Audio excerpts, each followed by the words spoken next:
오늘부터 이제 금요기도에 골로새서 말씀을 시작합니다.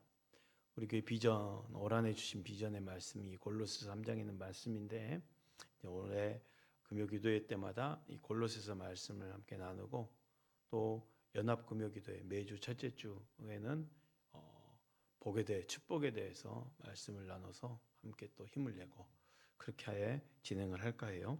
골로새서는 뭘까? 골로새서는 어떤 말씀입니까?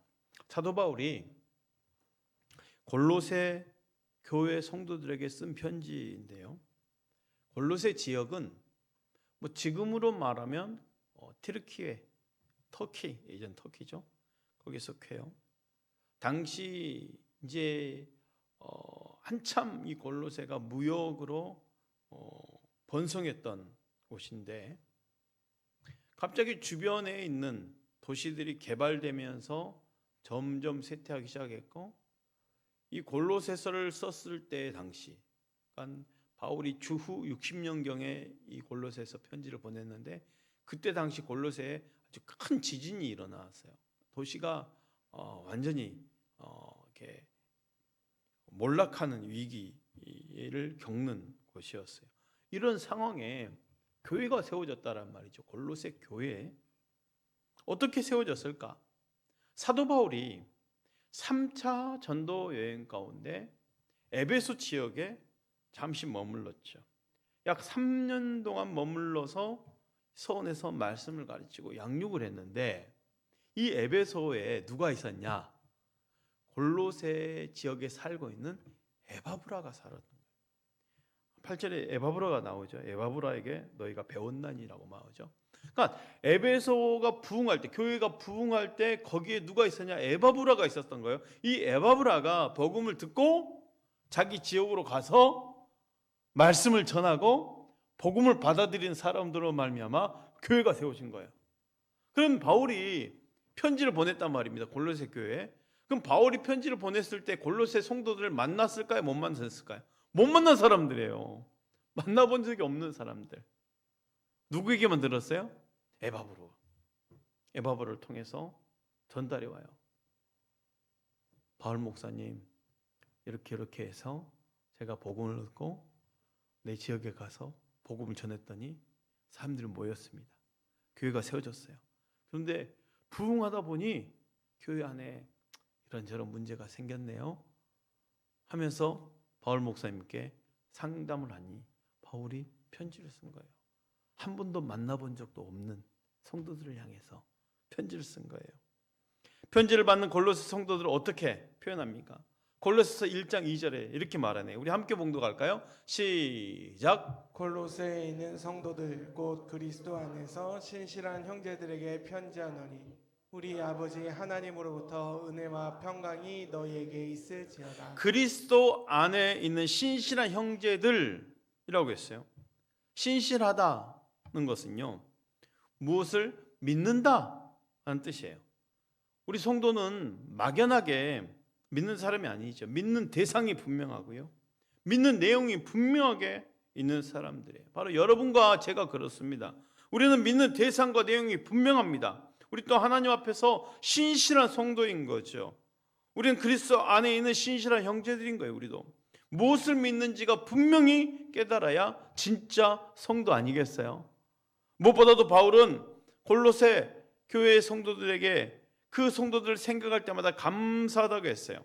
3절 이렇게 말하네요. 우리가 너희를 위하여 기도할 때마다 하나님 곧 우리 주 예수 그리스도의 아버지께 감사하노라. 바울은 자신이 원하는 것이 성취되었기 때문에 감사한 게 아니라 골로새 성도들 때문에 감사했어요. 그 감사의 구체적인 내용이 골로새 교회 성도들에게 나타나고 있는 믿음, 사랑, 소망 때문에. 그리고 이 믿음과 사랑과 소망이 어떻게 저들에게 나타났냐? 진리의 말씀, 복음으로 인해서 저들이 이 에바브로를 통해서 전달된 복음을 그대로 듣고 받아들여서 그들 안에 뭐가 생긴 거예요? 믿음이 생기고 사랑이 생기고 소망이 생겼다는 것을 보면서 감사하다는 거예요. 감사. 그래서 바울이 4절 5절에 이렇게 말하고 있는 거거든요. 우리 함께 봉독할까요? 시작. 이는 그리스도 예수 안에 너희의 믿음과 모든 성도에 대한 사랑을 들었으며 너희를 위하여 하늘에 쌓아둔 소망으로 말미암으니 곧 너희가 전에 복음 진리의 말씀을 들은 것이라. 지금 바울이 이제 편지 서두죠. 서론이죠. 편지를 어떻게 시작하고 있냐? 이렇게 하는 거예요. 나는 너희에게. 너희는 누구예요? 골로새에 있는 성도들, 바로 너희에게. 골로새 교회에 있는 신실한 형제들인 너희들에게 교회에 모여서 함께 지금 교제하고 있는 그 거룩한 성도들인 너희들에게 편지를 쓴단다. 왜? 너희들이 그렇게 하고 있는 것인가? 바로 너희에게 전해진 그 복음의 말씀을, 너희들에게 전해진 그 복음의 말씀, 너희들에게 뿐만 아니라 다른 모든 곳에서 전해지고 있는 진리의 복음의 말씀을, 특히 너희는 누구를 통해서? 에바브라를 통해서 전해진 그 말씀을 너희가 듣고 받아들였기 때문에 그로 인해서 너희에게 믿음과 사랑과 소망이 자라나고 있음에 감사하고 있습니다. 이렇게 편지를 쓰고 있는 거예요. 골로새 교인들에 대한 믿음의 소문, 또 서로 사랑을 하는 이야기, 그들을 위하여 하늘에 쌓아둔 소망을 보면서 기뻐하고 감사하고 있는 거예요. 하나님이 한 영혼을 위해서 일하실 때 그 사람을 간섭해 주시고 만나 주신다는 표시가 있어요. 바로 믿음과 사랑과 소망이 나타나고 있는 것. 이 믿음과 사랑과 소망이 하나님 편에서 한 영을 찾아와 만나 주시고 복을 주시는 중요한 표시라고 한다면, 우리 편에서는 성도가 이 땅에서 누릴 수 있는 핵심적인 경험이 바로 믿음, 사랑, 소망인 거예요.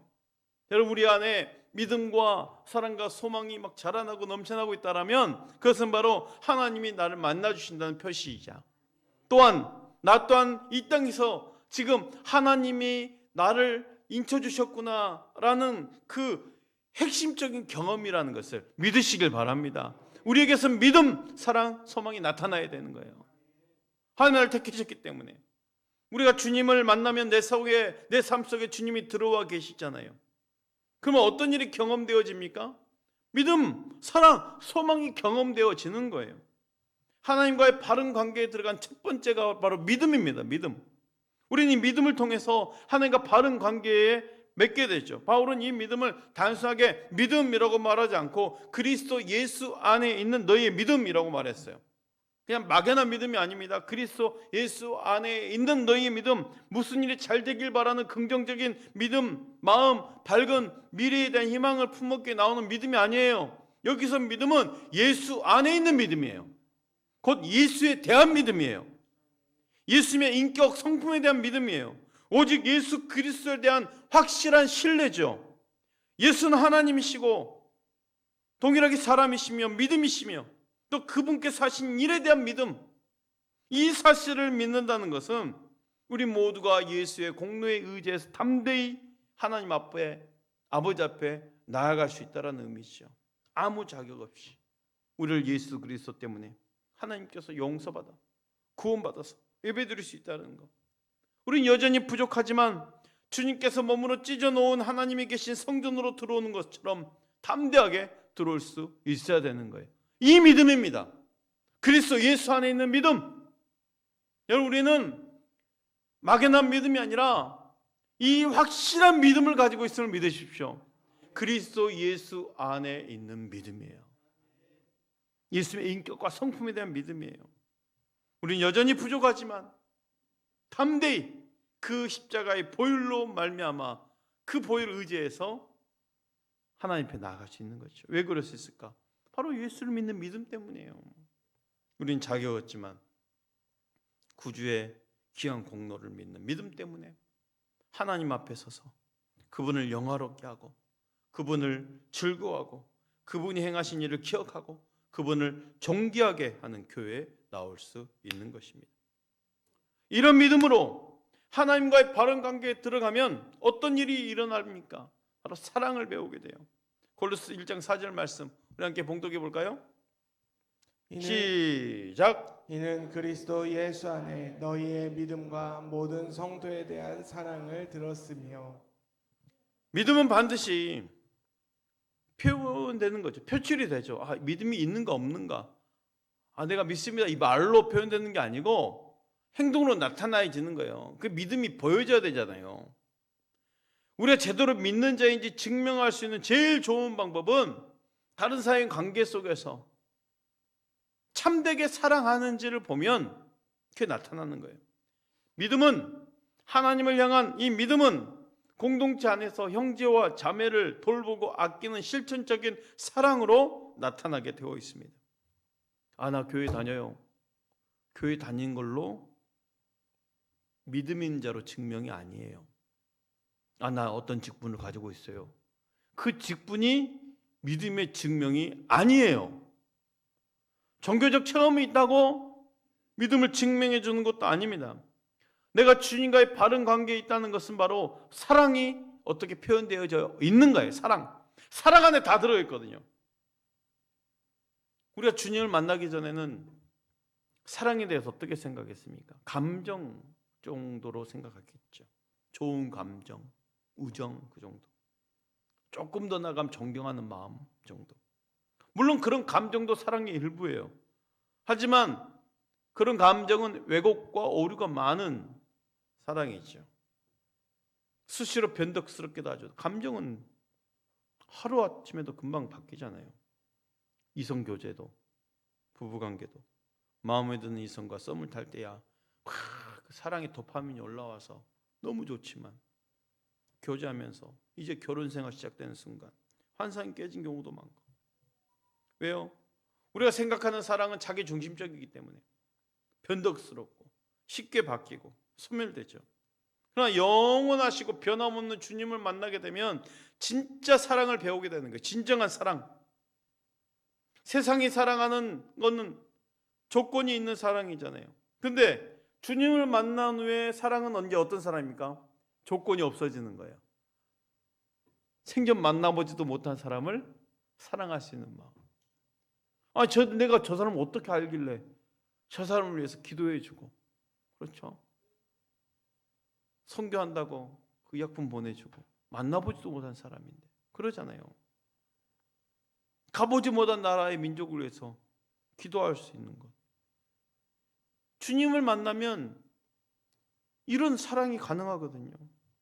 골로새 성도들이 에바브라를 통해서 바울을 사랑한다고 고백하고 있어요. 골로새 1장 8절 이렇게 말하죠. 성령 안에서 너희의 사랑을 우리에게 알린 자니라. 골로새 성도들은 바울을 만나본 적도 없어요. 골로새 성도들도. 적어도 만나봐야 사랑하는 것 아니겠습니까? 그런데 하나님의 사랑은 뭐예요? 우리로 하여금 도저히 사랑할 수 없는 사람도 사랑하게 하시는 거예요. 왜? 성령님이 내 안에 들어와 계시니까. 성령님 우리를 내버려 두지 않는 거죠. 그런 사랑하는 성도 여러분, 가장 가까운 사람 먼저 사랑해 나가시길 바랍니다. 먼저는 가까운 사람부터 사랑을 베푸십시오. 아낌없이 사랑해 주십시오. 내가 상처받으면 어떡하나 하면서 다시금 굴속으로 들어가서 숨어버리지 마시고 전심으로 사랑하십시오. 그러면서 점점 범위를 넓혀가서 아무 관계도 없는 사람도 사랑해 주십시오. 더 나아가 원수도 사랑해 주십시오. 욕 듣고 배반당하고 버림받고 이용당할지라도 사랑해 주십시오. 그건 보상이 아닙니다. 다시 한번 말씀드립니다. 성경에서 말하는 모든 성도에 대한 사랑은 단순한 감정이 아니에요. 공동체의 유익을 위해서, 즉 교회의 유익을 위해서 자기 중심성을 내려놓는 구체적인 태도예요. 그렇게 신앙생활을 오래 해야 돼요. 여전히 내 마음에 잘 맞는 단 몇 사람들만 깊게 교류하고, 새로운 성도들이나 성향이 다른 사람에게는 보이지 않는 벽이 쳐서 저들로 하여금 소외감을 느끼게 했다면 그것은 주님이 교회를 향해서 말씀하신 사랑이 아닌 거지요. 나는 이만큼 봉사했는데 왜 저 사람은 하지 않지? 자신의 신앙 기준을 잣대로 삼아서 타인을 비판하거나 정죄하는 것도 사랑이 아닙니다. 내 옆자리에 있는 사람, 혹이 앞집자리에 항상 앉아있는 분들이 계시잖아요. 그런데 수개월째 보이지 않아도 왜 안 오지? 궁금해하지 않는다면 그 또한 사랑이 아니지요. 공동체 안에서 확인되지 않는 그런 사실을 퍼뜨리거나 타인의 실수를 비난의 소지로 삼아서 이 공동체 화합을 깨트리는 것 또한 사랑이 아닌 거예요. 바울이 굳이 이 사랑 앞에 모든 성도, 이 모든이란 말을 붙인 이유가 무엇이겠어요? 우리가 사랑하기 쉬운 사람만 사랑하는 것이 아니라는 거예요.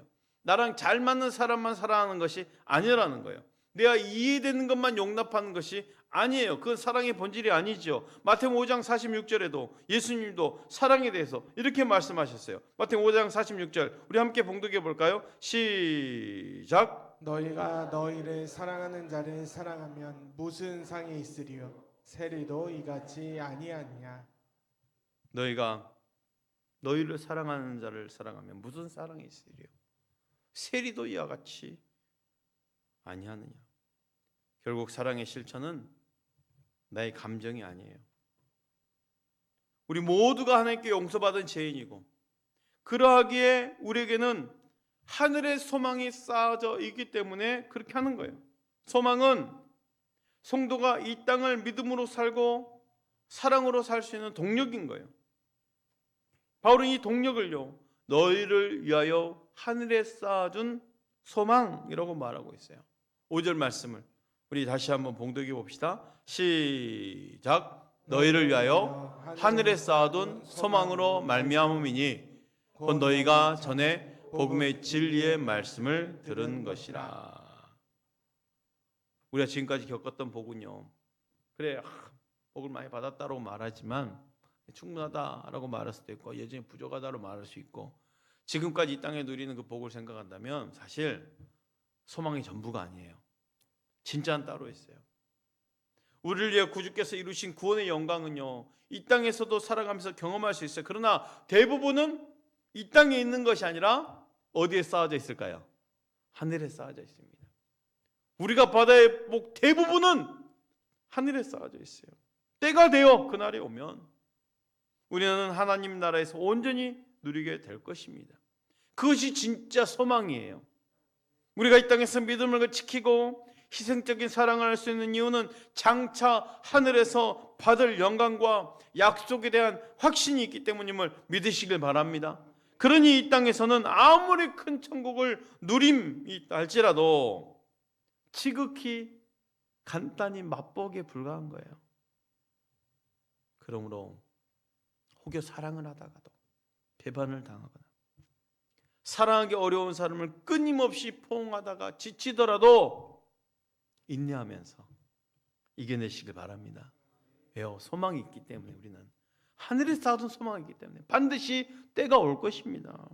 성경이 말하는 소망은 희망사항이나 막연한 기대가 아니에요. 확실한 실현이에요. 틀림없이 이루어지는 거예요. 그것은 곧 예수님께서 이 세상에 다시 오시는 거죠. 주님이 이 땅에 다시 오셔서 우리 삶을 온전하게 회복시키는 순간이 올 것입니다.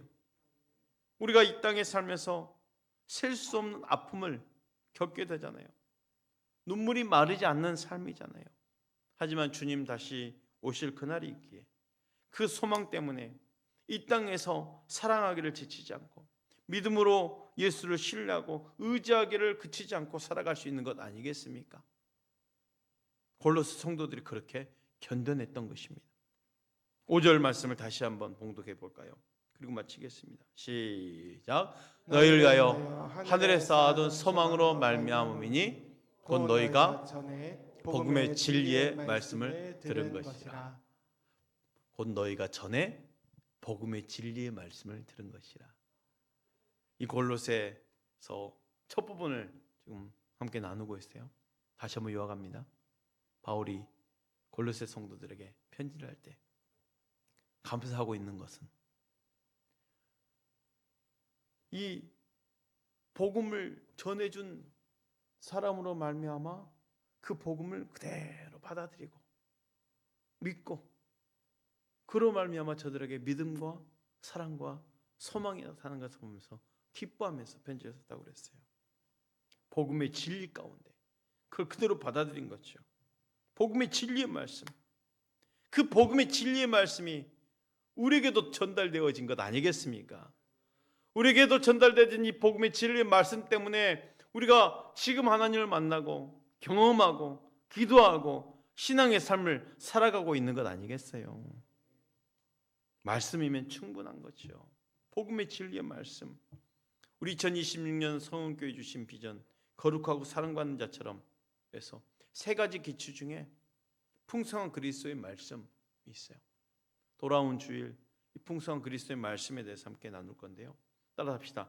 풍성한 그리스도의 말씀으로. 풍성한 그리스도의 말씀으로. 다시 한번 풍성한 그리스도의 말씀으로. 풍성한 그리스도의 말씀으로. 사랑하는 성도들은 말씀이 열매 맺게 만드는 것임을 믿으시기 바랍니다. 바울은 믿음, 소망, 사랑 이 세 가지가 골로새 성도들 안에만 머무는 것이 아니라 온 천하에서처럼 그들 중에서도 열매를 맺어 자라가고 있다라고 격려하고 있어요. 복음을 통한 믿음, 소망, 사랑은 실제로도 우리 삶을 지금도 변화시키고 있습니다. 오늘도 복음의 진리의 말씀을 인해서 우리 삶에 열매 맺어 자랄 수 있기를 축복합니다.